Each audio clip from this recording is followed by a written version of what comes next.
Mula po dito sa Philoil Flying V Center sa lungsod ng San Juan, sisiksikin namin ang Miyerkules ng hapon ninyo ng maaksyong volleyball. Ito po ang pangalawang laban ng mga koponan dito sa Premier Volleyball League Open Conference. Magandang hapon sa inyo lahat. Salamat sa pagtutok sa amin sa SNA Channel 23, SNA HD Channel 166, The Filipino Channel at online sa sports.abs-cbn.com. Ito po ang hatid namin sa inyo.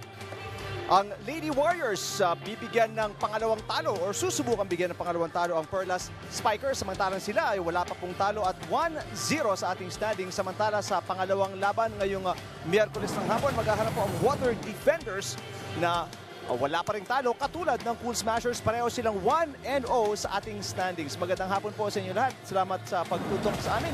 Ako po si Eric Tipan, kasama ko si Coach Ronnie Magsano. Coach? Pangalawang sunod na panalo ang hinahanap dito ng Lady Warriors. Samantalang para sa Perlas Spikers, unang panalo sa pangalawang laro ang kanilang tangka at layunin dito sa ating paghaharap. At para po makumpleto ang aming panel, pakilala ko po sa inyo si Gainiel Krishnan. Well, hello Eric and Coach Ronnie. Hello mga kapamilya. Well, Eric and Coach Ronnie, day 3 na nga ng ating Open Conference at nagsimula naman pong tumindi at umigting ang labanan dito sa loob ng San Juan Arena. But first, let us talk about the team who got their championship title last conference at yan nga ay ang Lady Warriors. Alam nyo kanina, nakausap ko nga itong si Giselle C at nasabi niya nga sa akin, going into this conference, talaga matindi at mataas yung confidence o yung moral ng kanilang team. But then on that last game against the Lady Maroons ay para daw may realization sila na nakuha. Yung first set nila na hindi nila nakuhang matapos at nakuha ng Lady Maroons yung first set na yon. Eh sabi nga nila, kailangan pala nila to go back kung sino sila nung una pang conference at bumalik so kung sino talaga sila at magtulungan sa loob ng court. And eventually, they got that win against the Lady Maroons. And of course, on the other hand, we also have the Perlas Spikers who lost against the Lady Jet Spikers. Alam mo, nasabi nga rin sa akin ni May Tajima kanina na kahit nga daw natalo sila on that game or yung second set binigay niya talaga sa akin na sinabi niya na naipako daw nila ng 9 na puntos itong Lady Jet Spikers but then they weren't able to finish that game. At sabi nga nila, all in all, on this game against the Lady Warriors, talagang gagalingan at huhusayan daw nila bilang this will also be a revenge for them. Nasabi niya nga, and of course for the Lady Warriors, gusto nila makakuha ng panalo. So I think this game is gonna be intense. So let's just see what will happen on today's game. Kakatakot naman kung ikaw ang Lady Warriors. Revenge para sa Perlas Lady Spikers. Agad? Yun nga, second game pa lang ng ating mga koponan. Tingnan natin yung ating team standings para malaman nyo yung scenario, yung picture po ng paborito nyo mga koponan. 7 laro, bawat team, 14 playdates ang babaybayin ng ating 8 mga kasaling mga teams para dito sa ating Open Conference. At sa ngayon, after the first playdate, after the 2 first playdates sa ating nakikita, itong unang 4 na teams ay gustong makakuha ng magandang buwelo para maproteksyonan yung unang 4 na pwesto dahil 4 lamang po ang tatawid sa semifinals. Yung 4 po hindi napapalaring mapabilang sa ating susunod na pahina ng kompetisyon. Anong magic number na hinahanap para man lang may idea yung mga fans, Coach Ronnie? Anong magic number na wins para makatawid ka, may pag-asa kang pumasok nga sa semifinals? 5 or 6 can get you an automatic seat, of course. 4 might get you into a tie. Yung 3, precarious yan. So, manalo ka ng 2 sunod, maganda-ganda na yung kinalalagyan mo dahil sabi nga natin, 7 games lamang bawat team dito sa ating Reinforced Conference Elimination Round. Okay, alamin natin yung, yung kabuuan, yung profile nitong ating next team, yung Reinforced Conference Champions. Gana, no? Well, that is right, Eric and Coach Ronnie. Tingnan naman natin kung paano ba pinaghandaan ng Lady Warriors itong conference na to, knowing that they have a brand new coach. Let us all watch this.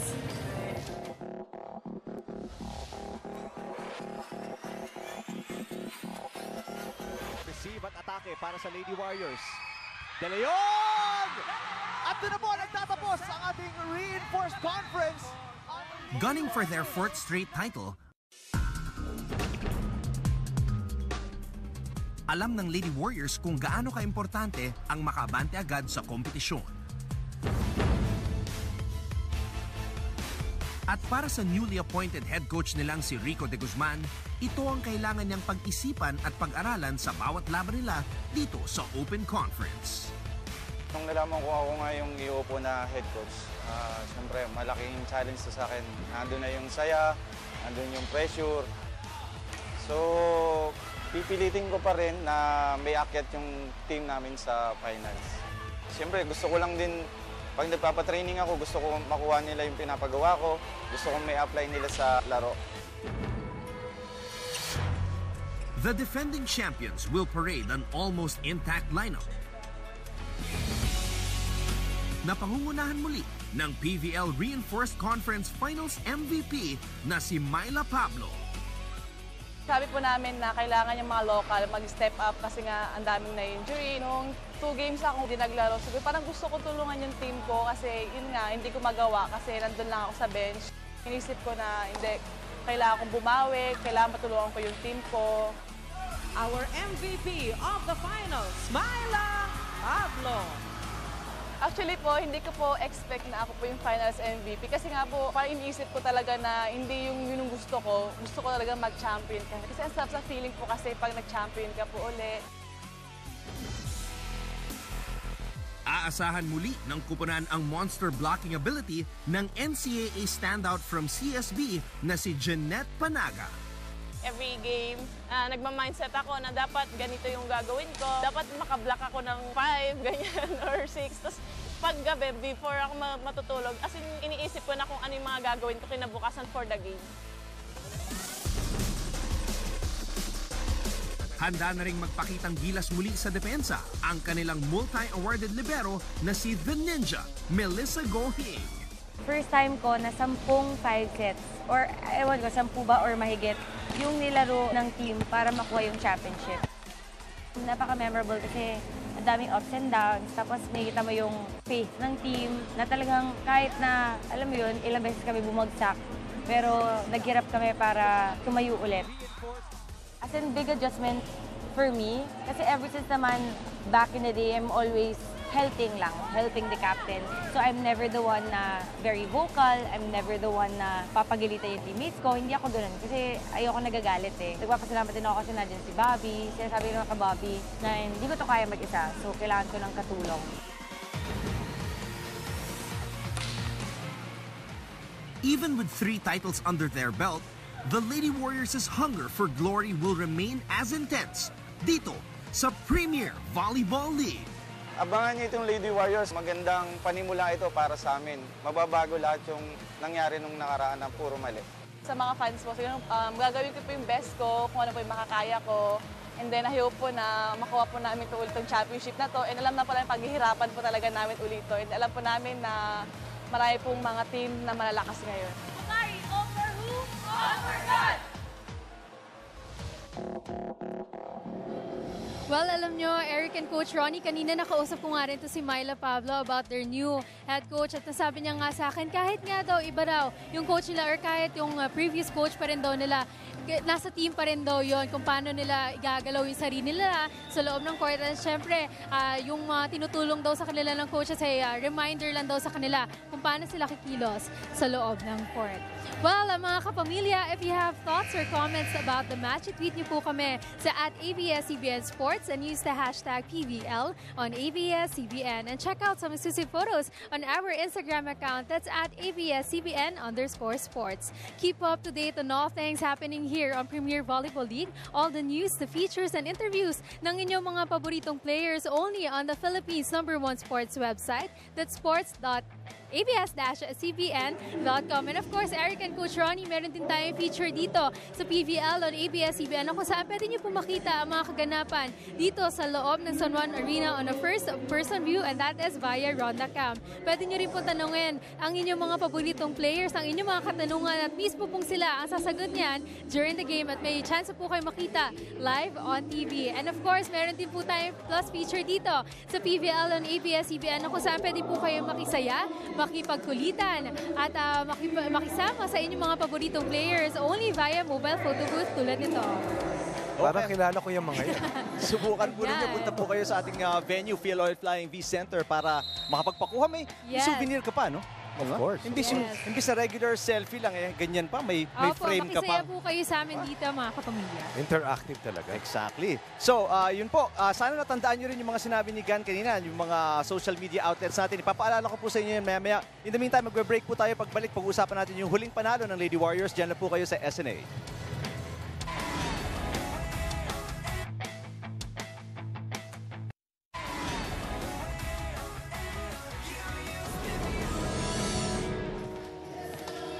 Nagbabalik po ulit tayo dito sa Phil Oil Flying V Center sa San Juan. Kung nandito lang po kayo sa area, punta po kayo hanggang mga alas 8 pa po tayo dito. Dahil, Lang? Oo, pupunuin natin to ng volleyball action. Magandang hapon po mga kapamilya. Eric Tipan kasama si Coach Ronnie Magsanok at hihimayin natin, Coach, yung huling laban ng Lady Warriors. Yung unang laban nila na nakakuha sila ng panalo sa simula ng ating Open Conference. Doon sa nakalipas na Reinforced Conference, they started out the season 0-2. Pero dito sinigurado nila na hindi sila sasadsad sa kanilang unang laro sa Open Conference. Bagamat natalo sila sa unang set, doon sa sumunod na 3 sets ay nakuha yon ng team ng Lady Warriors. Dito sa labang ito, merong 2 players para sa Fighting Maroons na nasa double figures. Tots Carlos with 21, Isa Molden scoring a total of 13. Pero para sa Lady Warriors, Myla Pablo, Elaine Casilag and Kaine Pumasaya na combined for a total of 43 points. Eventually, yung mga numero ay magbibigay ng salamin at kwento kung ano ang nangyari dun sa bakbakang yung na kung saan inabot ng 4 na sets. 55 of 155 ang Lady Warriors for 35%.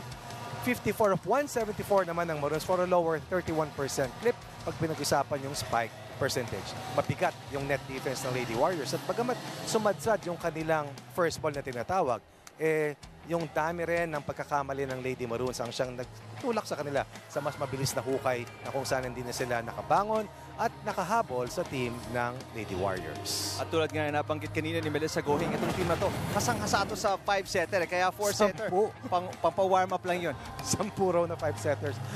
More or less yung sabi ni Mel Gohing. Pero although hindi lang naman sila yung nagdaan sa ganong klaseng pagsubok, still, para sa kanila, it was an uphill climb towards another crown para dito sa franchise ng Lady Warriors. Well, they're 1 foot in, ika nga, nakuha na nila yung unang panalo sa Open Conference at sabi nga ni Coach Ronnie Kayna, 7 or 5 or 6 ang good number para makapasok sa semifinals. They're 1 in. And nakausap pa kanina ni Gan si Myla Pablo. Myla Pablo, nakita natin yung 18 points na, or titingnan natin yung 18 points na ginawa niya nung laban na yun, Coach Ronnie, and very consistent. Alam natin to si Myla Pablo talaga ever since, kahit nung college days pa niya with National University, one of the most consistent players na nakita natin. Tinuring na top gun ng NU Lady Bulldogs. Subalit hindi nanalo ng kampinato para sa NU. Subalit in the last year, 2 B-League championships at dito sa ngayon kasalukuyang taon, isang PVL crown ang naibulsa na ng ating tinawag na Season 75 best spiker ng UAAP. At masasabi natin na yung kanyang pagiging finals MVP, ito ay hindi lamang una-unahang finals MVP para kay Myla Pablo. Pangatlo na ito na panalo ni Myla Pablo bilang finals MVP. Patunay na kung saan pagdating sa duluhan, hindi lang consistency ang pinag-uusapan ko, di lalong nag-iigting ang galing ng malalarong tinawag na Bagyong Pablo, hindi lamang sa kapangalan niya, yung isa sa pinakamalapit na bagyo sa kasaysayan ng Pilipinas, kundi napakahusay, napakalakas at tigit sa lahat. Siya na ngayon ang pinakabagong muka ng franchise ng Lady Warriors. At tulad nga ng sabi nila, pag tumataas yung pressure, tumataas yung stakes, lalong gumagaling Gusto yung niya mga best players. So you accept the challenge. Right. Ika nga, ano. Totoo And yan. si Myla Pablo, na kausap nga kanina ni Gan. At sinabi niya, ikunento niya kung ano yung tono na isiniset ng Lady Warriors sa simula ng Open Conference at yung game plan nila kontra sa Lady Spikers ng Perlas. Pakinggan natin ito. Well, Myla, gaano ba ka-importante sa Lady Warriors na masustain yung intensity nyo going into this Open Conference?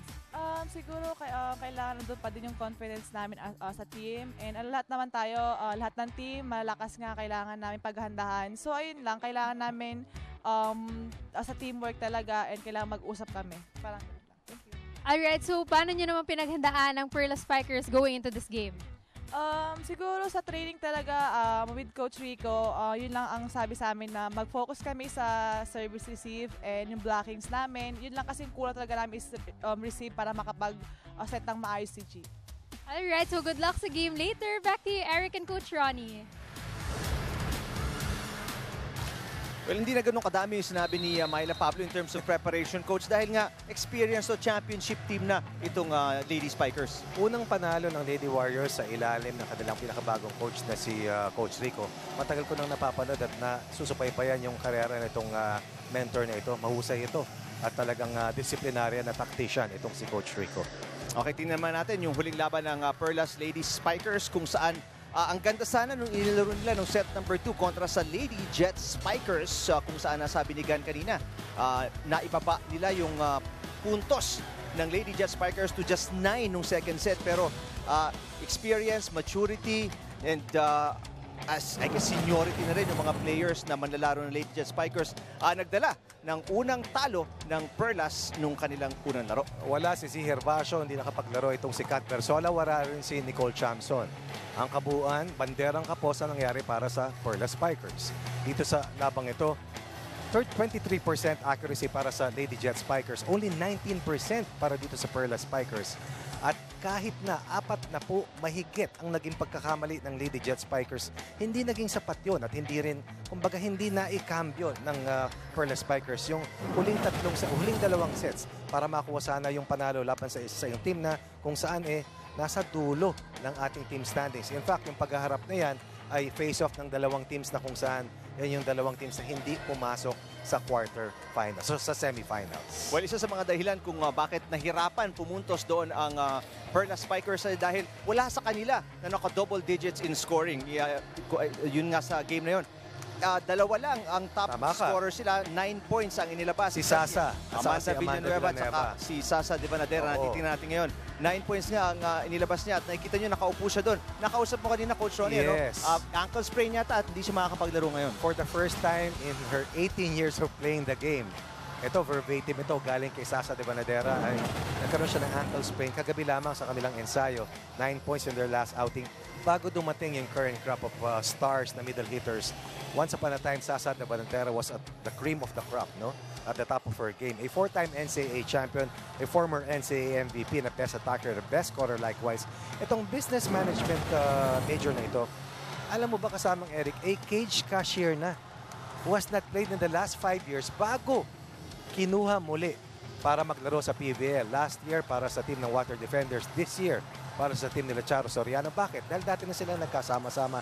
Dati silang nagkampiyon sa B-League. Pero ngayon, panibagong pahina sa mundo ng paglalaro nitong si Sasa de Vanadera. Rapid deal yung moniker na binigay sa kanya sa bilis, sa tining, sa husay nung siya ay nasa paste pa naglalaro para kay Coach Roger Durayev at gusto niya panatilihin yung kanyang paglalaro habang kaya pa niya. I'm sure gusto niya maglaro ngayon pero ngayon ang kanyang pwedeng gawin ay manalangin na hindi sila mabaon sa dalawang sunod na pagkatalo at makuha ng unang panalo laban sa hindi madaling talunin ang team ng Lady Warriors. Well, nawala para sa Perlas Lady Spikers today. Isa sa kanilang leading scorers, Sasa de Vanadera, hindi makakapaglaro ngayon. At wala pa rin si Kat Bersola. Si Kat Bersola. But susubukan nilang manalo at may game plan sila at nakwento yung game plan na yon ni May Tajima kay Gaynel Christian kanina lang. Well, May, on your last game against the Lady Jet Spikers, sa tingin mo, ano yung naging dahilan kung bakit hindi niya na-finish yung game na yun? I think we lack consistency. Sana naging mas consistent kami in performing, like the receive and the spikes, and we need that killing instinct that we have to kill every ball that's given to us. Alright, so today you're going up against the last conference champions at yan nga ang Lady Warriors. Sa tingin mo, ano yung kailangan gawin ng Perla Spikers para tuluyang makuha yung panalo today? I think it's more on how we should remember how we played on that second set, as you mentioned, and sana consistent kami and we'll play as a team all the time. Alright, May, so good luck sa game later. Back to you, Eric and Coach Ronnie.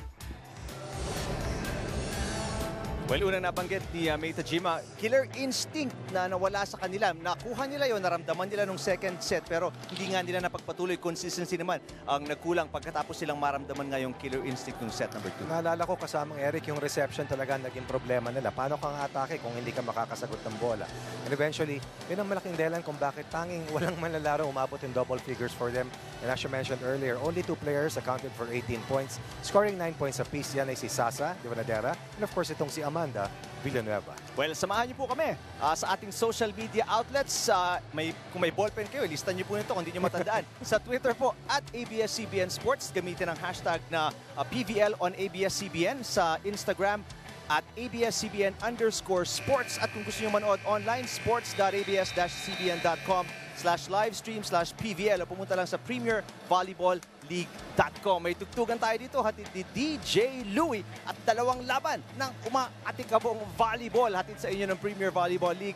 At of course, ABS-CBN Sports, handa na po ba kayo? Si Coach Rico de Guzman at si Coach Nai Muhammad magtatagisan ng galing kapag balik lang natin dito sa SNA. Mr. Romulo Reforzado, National Referee.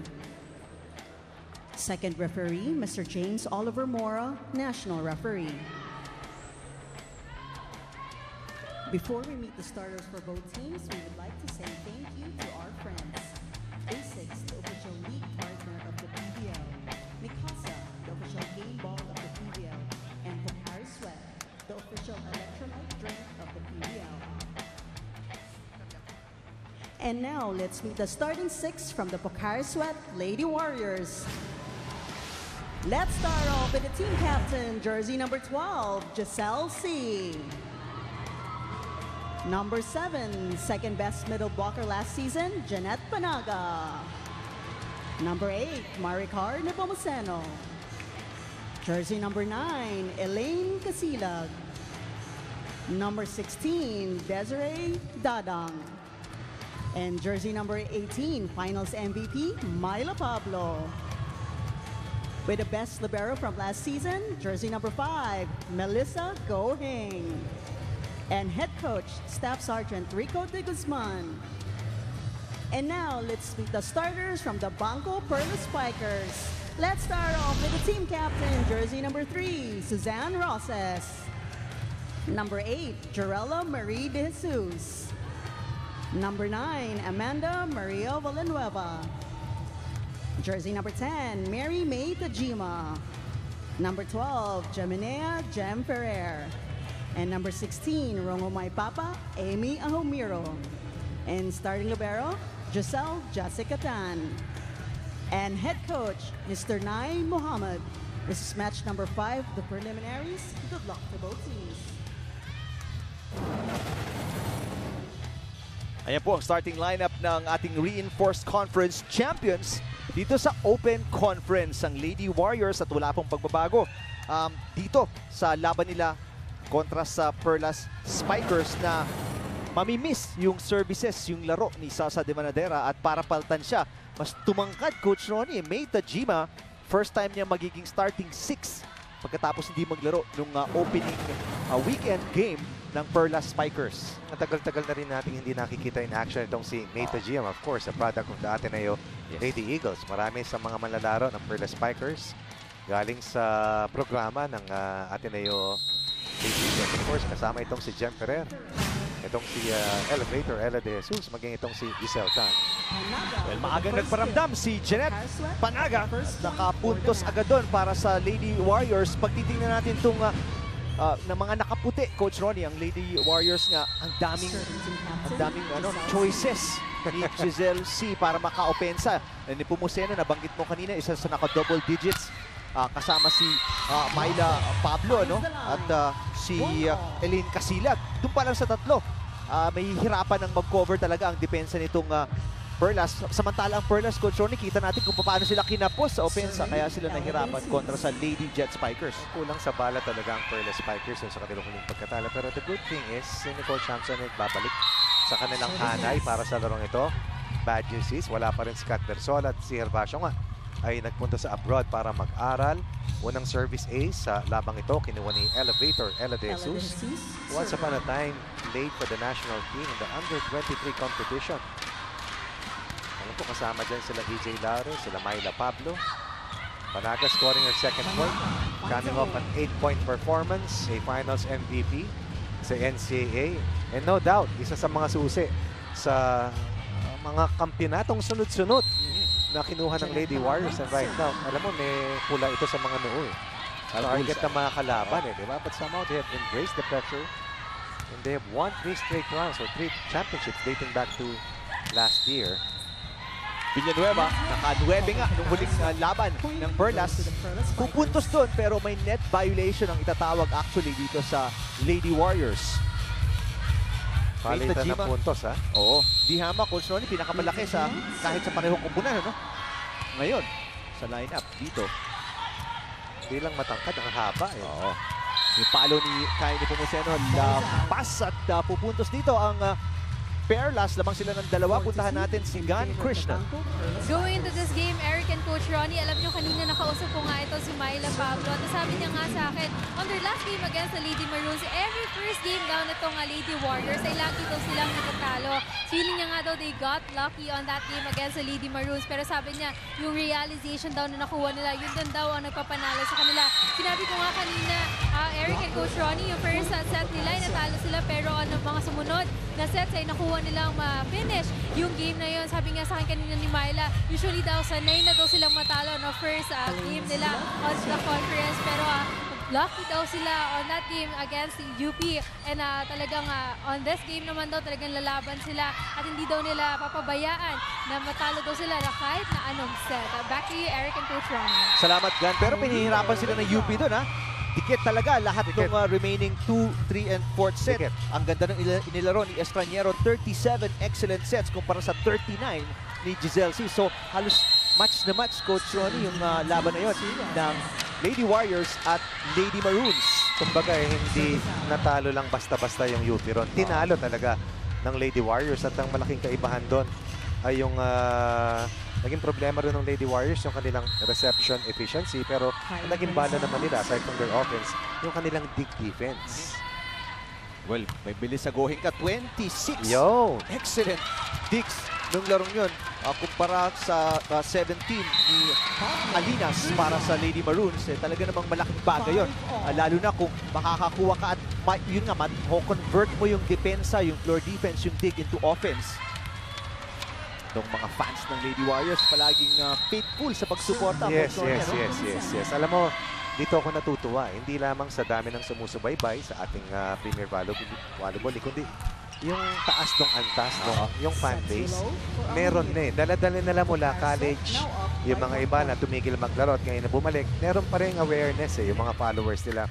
At unti-unti makikita mo nakakulay yung segregation Kaya nakakatuwa. It builds the popularity of the sport and of course it enhances the game in their own little way dahil may prestige na kasama yan may following ka na matibay at malaki. Pero hindi din magpapahuli itong Perlas, ha? Tandaan natin tayo yung tumawag ng laban ng Perlas kontra sa Lady Jet Spikers at napakadaming fans lalo na sa Twitter nagpaparamdam, go Perlas, go Ella De Jesus. Ang daming fan ni Elevator nung araw na yun. Alam mo, sila Charo Soriano, napakasikat naman lalaro yan. At kahit hindi siya naglalaro, her name is synonymous to winning. Nandyan din si Bea Tan. At of course, kasama mo pa. Itong sila Sasa de Vanadera, sila Sue Roses. May sariling mga tagahanga yung mga yan. Maski itong si Chang Ancheta, nakasabay ni Sasa de Vanadera sa Baste. Kasama sila Luan Latigay. Lahat siya winners So, one way or another, may hatak. May Fan-base. Oo, oo, oo. Fan-base na yung mga yan. Subok na yan. Talagang lalo ngayon, mapapanood tayo at nakikita on time, diba? Grabe. Bagyong Pablo, umatake na naman. Grabe yung buwelo doon ni Myla. Alam mo, kasamang Eric, gusto ko lang sabihin ito na katulad ng sinasabi natin doon sa Reinforce Conference, yung effect, yung impact ng mga magagaling na sports. Iba na pumali yung mga local players natin eh. Umaangat, ano? Hindi, saka iba talaga. Nag-improve sila. Iya Yongkong. Magaling naman talaga sila Milo Pablo, but somehow tumaas pa eh. Yung antas ng laro. Oo, tumaas pa eh. Very clearly seen. Pero sa ngayon, isa kalamangan nila Elevator, Ella De Jesus patungo sa ating first technical timeout.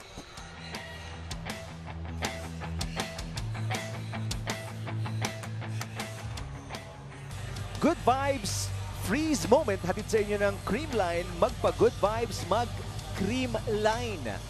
Lamang po ang Perlas Spikers kontra sa Lady Warriors dito sa ating first set, 8-7.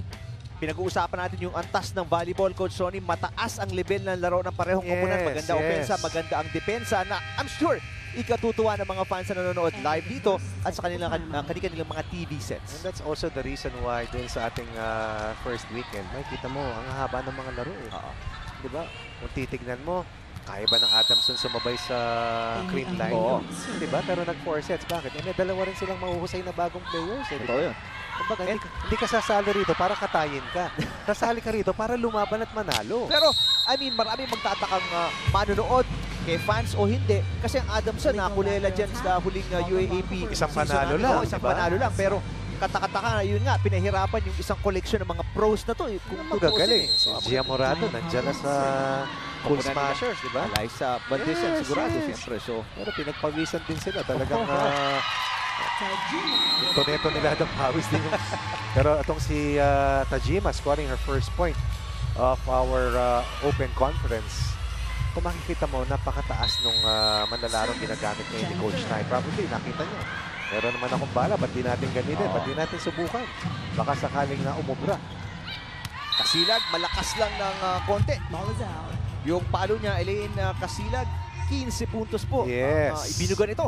Minimal playing time dun sa nakalipas na conference. As take a look at former Fighting Maroon, Nicole Champson, who recently graduated. Yes. Kasama si Kat Versol at si Pia Geiser na maalam bilang scholar ng bayan. Congratulations. Yung isa summa cum laude, yung isa cum laude. Kami po ni Eric hindi. Last 2 weekends ago, Coach Ronnie. Yes. Binabasa ko nga sila. Tuwan-tuwa nga ako para sa kanila. Of course, hindi natin kalimutan si Myla Pablo. Is, kung di tayo nagkakamali, business management major ba si Myla Pablo? National University Lady Marketing Bulldog. Management major. Si Sasa De Banadera, yung business management graduate. Biggest lead in the first set. 3 para dito sa team ng Perlas Spikers. Pablo mula sa back row. Nasagot ni Villanueva. Ito si De Jesus na kanina pa nag-iinit pero doon nag-off-speed siya na abangan ni Jeanette Panaga. One of the best blockers nating nakikita, hindi lang si Sasa De Banadera, kundi itong si Panaga. Mga umusbong sa NCAA. Mga kilalang pangalan, although belonging to a different generation, itong dalawang manlalaro. Speaking of the NCAA, magbubukas na yan this weekend. Sa Sabado, di ba? Oo, sa Sabado. NCAA. So, abangan po ninyo yan. Dito lang mapapanood sa SNA. Unforced errors hurting the Lady Warriors and hindi nila makuha yung 2-point run. Lead still stands at 3 points as Jessica Rakrakin and Eliza Valdez, teammates for the second straight conference, looking on. Anong kalaban nila mamaya kasamang Eric? Water Defenders. Ang ganda rin. Mamaya. Yan yung nagharap ba sa semifinals? Kaya kung... tama, di ba? Tama. Kaya kung andito po kayo sa area, kanina pa to si Villanueva. Ang ganda nung timing niya today kontra sa kila ni Pumuseno, Kikasilag, sa mga open spikers ng Lady Warriors. Kaliit niyan, pero grabe yung timing na ipinapamalas at yung effort na ibinibigay. Kayo mga set, palo, wala nang coverage. Yan ba yung gusto nyo yung sistema dyan? Pinapahirap nyo yung laro? Diba sabi ko sa inyo, enjoy nyo yung laro. Hindi ko naman nakikita kayo nag-enjoy. Basta makapalo lang kayo, okay na. Wala sa forma yung ginagawa nyo. Bawi tayo. Let's go. Okay, 1 score at a time. Okay, over. First season head coach ng Lady Warriors, Coach Rico de Guzman. Ang laking, kumbaga, yung saying, big shoes to fill. Angat ni Coach John Yes. Abella sa management team Right, ng right. Lady Warriors, siya na ang sumunod. Ang kagandahan lang, at least kahit paano, during the last conference, yung previous na competition, nandun na siya. So, hindi na rin Nasundan siya pa rin. ganun kabago. Oh. Pero ito patuloy ang pagdaos-dos ng Lady Warriors kahit na nagsunog na ng timeout si Coach Rico de Guzman. Sila naman ngayon ang mga problema, Coach Ronnie. Reception, hindi mahatid kay Giselle C yung bola ng maayos, ano? Yung huling lamang nila, I believe, was at 6-5 or 7-6. And since that first technical timeout, kung saan 8-7, 6 na puntos sa huling 8 palitan ang nakuha rito ng black shirt ng Perla Spikers. Roses to Villanueva. Pablo ang nagdig. Ito si Nepomuceno. Yes! Kaya na Pumuseno nung wala pa yung mga imports ng Reinforced Conference, napakalaking playing time. Nung dumating yung mga imports, sumakripisyo. Pero ngayon, all local flavor na naman. Ito na naman ang extended floor time for Kaya na Pumuseno, former Lady Bulldog, hitting another point para dito sa Lady Warriors. Daming Lady Bulldog dito sa lineup ng Lady Warriors. Ganun katindi rin yung programa nila. Kulang na lang talaga kasamang Eric, kampyonato. Yun, Roses, si Kuya Su. Kasilag. Yes! Parang umaakit sa hagdanan pag pumalo itong si Elaine Kasilag. Tubong Batangas, pinalaki ng kanyang lola. At ngayon, isa sa pinakamatining na pangalan ng ating Premier Volleyball League. Made a big name for herself last year in that 2-title run ng Lady Warriors. Ang bilis ng kanyang vertical eh. Tsaka parang, kung hindi lang dahil abot na yung bola, parang didiretso ng mataas. Ito na yung 2-point run na hinahanap natin sa kanila. Pinakamalaking kalamangan kanina, umabot ito sa 5. Ngayon na ibaba sa 2. Ito yung reception na woes na naging problema ng Perla Spikers. Dating back to their game laban sa Philippine Air Force. Well, tandaan natin, yung unang set ng Lady Warriors, nalaglag din sila doon kontra sa Lady Maroons. Pero ngayon, sinusubukan nilang baliktarin. Pero pupunto si Roses, babalik sa 3 ang kalabangan ng Perlas Lady Spikers. Tandaan natin in the previous competition, si Ella De Jesus played the libero position. Oo. Ngayon, pagka-graduate naman ni Giselle Tan at sa pagkawala ni Ziher Basho, Ella De Jesus balik sa kanyang spiker position. Giselle Tan na dating setter din ng Ateneo Lady Eagles. Ngayon, ang siyang nagsisilbing defensive specialist ng Perla Spikers. Nakita niyo po si Amy Ahumiro papasok para dito sa Perlas Lady Spikers. Ganda ng timing naman. Nepomuceno kontra sa palo ni Ahumiro. Ito talaga yung puwersa na tanging dala o parating dala ng Pocari Lady Warriors. 10 block points in that win laban sa UP. 3 dyan galing kay Shishi Dadang. 3 rin galing kay Jeanette Panaga. Ngayon, si Nepomuceno naman nagpaparamdam. May ace pa doon. Si Kasilag. At eto na po. Nakumpleto na ng Lady Warriors ang pagbabalik. 14-9 kanina yan, kasamang Eric. Yes. And this is a huge fight back galing sa ating 2-time V-League champion at ang unang kampiyon ng ating PBL. Ang sarap manalo dahil tuwing nakikita ko, nagbabasa ako online kung saan sila napupunta. Hong Kong, Japan, Boracay. May attack error si Roses at lalabang ang Lady Warriors 16-15 dito sa set number 1.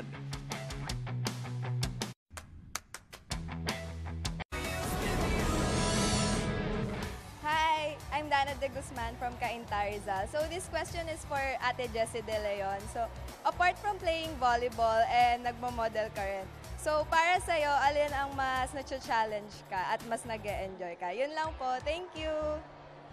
For me, parehas akong nasa-challenge and nag-enjoy sa both fields. It's different kasi hindi ko siya kaya i-compare kasi different yung fun from modeling and different yung fun from playing also. And yun nga, yung challenges iba-iba.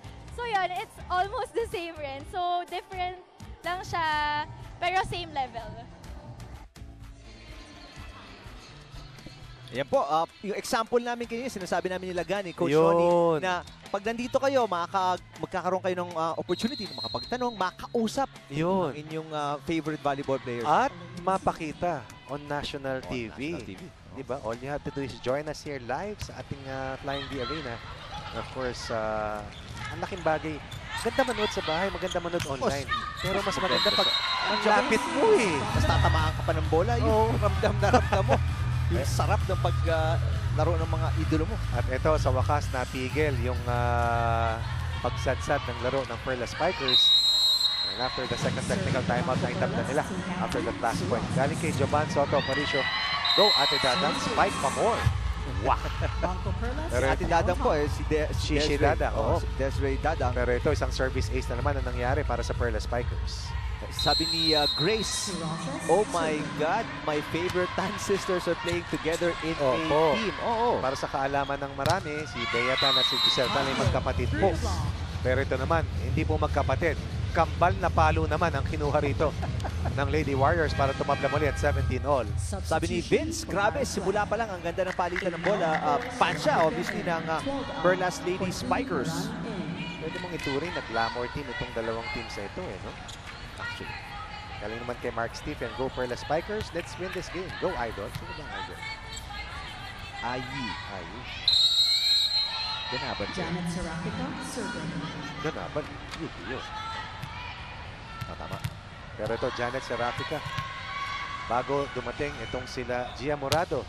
Bago dumating sila Kim Fajardo. Janet Serafica, ang puwersa ng Adamson Lady Falcons, ang isa sa pinakamahusay na setter at playmaker sa kasaysayan ng D-League. Ganda sana ng pagka-dig ni Giselle Tan. Pero hindi niya na naibalik pa para sa kanyang mga teammates. Ang tama naman si Janet Serafica yung nag-serve. Si Janet Serafica yung pumasa. Situational sub ni Coach Rico de Guzman. Inatake agad ni Janet itong si Giselle Tan.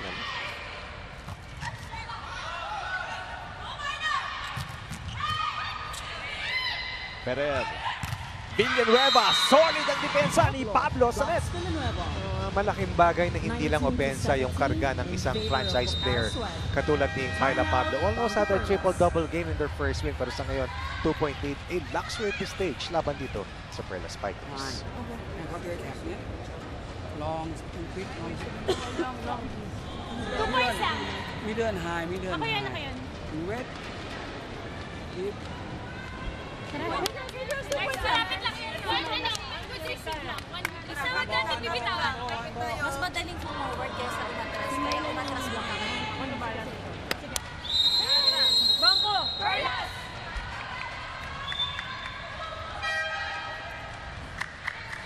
Well, ang Lady Spikers ng Perlas naghahanap ng bawi dito. Naalamangan sila ng dalawa ng Lady Warriors. Coach Naim Mohammed gusto ma-stop itong maliit na run ng Lady Warriors, Coach Ronnie. Totoo yan. Magandang first ball para dito sa Perla Spikers. At that's a miss hit. Dito sa pasasanan nitong si Janet Serafica na siyang tangkasanan niyang itaas lamang yung bola.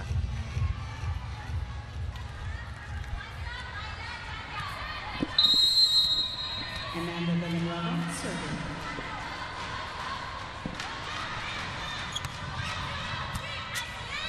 Serafica.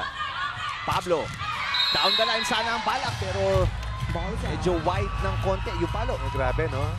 Nasa ibabaw ng mga blockers, kaya lang hindi kumonekta. 2 straight points kinuha rito ng Perla Spikers. As we take a look at Nicole Chamson and itong si Chang Ancheta seeing action for the first time. At napansin natin to, Coach Ronnie, yung huling laro ng Lady Spikers, Perlas. Ito yung typical na timeout nila at, substitution. Situational sub.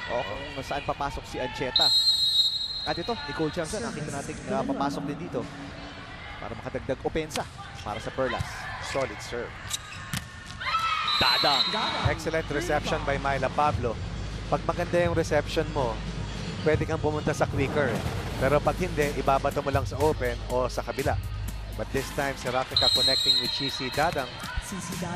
Breaking the 2-point run and restoring the advantage para sa kanilang koponan.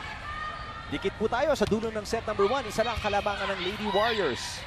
Ahomiro, again, solid defense ni Pablo at ni Panaga. At kanina binanggit ni Panaga yan, Coach Ronnie, as you see, pupunta si Tiamzon. Sinabi ni Panaga, gabi pa lang, ini-imagine niya na yung gagawin niya sa court. Ilang blocks ang gusto niya, mga 5 ang target niya kada game. totoo yan. Para sa mga elite athletes, yung visualization ng gusto nilang mangyari, pagbasa sa posibleng mangyari, ginagawa po yan. Yung ating nakikita, end product na lang ito eh. Diba? But the preparation that goes on and on into the minds of the players and coaches alike, yan po yung nakakapagod. Yan po yung pinaghihirapan talaga. Pagguhit ng game plan, paggawa ng sariling diskarte. Pero sa ngayon, ang Lady Warriors may diskarting 1 punto sa kalamangan pa rin laban dito sa team ng Perlas Spikers. At Janet Panaga yun. Depensa, opensa, kayang ibigay. Ancheta, punta kay Tiamzon. What defense itong si The Ninja, no? At Ella De Jesus blocked but scores off the block. Muntik pang sagutin ni Giselle Tan yung pagsangga ng bola ng Lady Warriors. Pero sa ngayon, 21 para sa white shirts, 21 para sa black shirts. Sue Roses, Jen Ferrer replacing Chamson and Chang Ancheta, who did what they had to do. Erase a 2-point deficit and give themselves a chance of taking the lead away from the Lady Warriors at this stage. Set number 1 pa lang, dikit na ang bakbakan dito sa pagitan ng Perlas at ng Lady Warriors. Pupuntos doon ang mga nakaputi at lalamang ng isa, 22-21. And this is what you like of setters kasamang Eric. Hindi lamang sa open hitters, hindi lamang sa middle hitters o sa opposite or utility spiker. Pero yung mga combination plays, you have to be able to make sure na hindi masana yung depensa sa iyong mga pasa at pahulain talaga ng gusto ang kalaban. Sue Roses overhitting, and Sue Roses will allow the Lady Warriors a 2-point lead once again late here in this first set. Tawag ng timeout si Coach Muhammad. Pakinggan natin.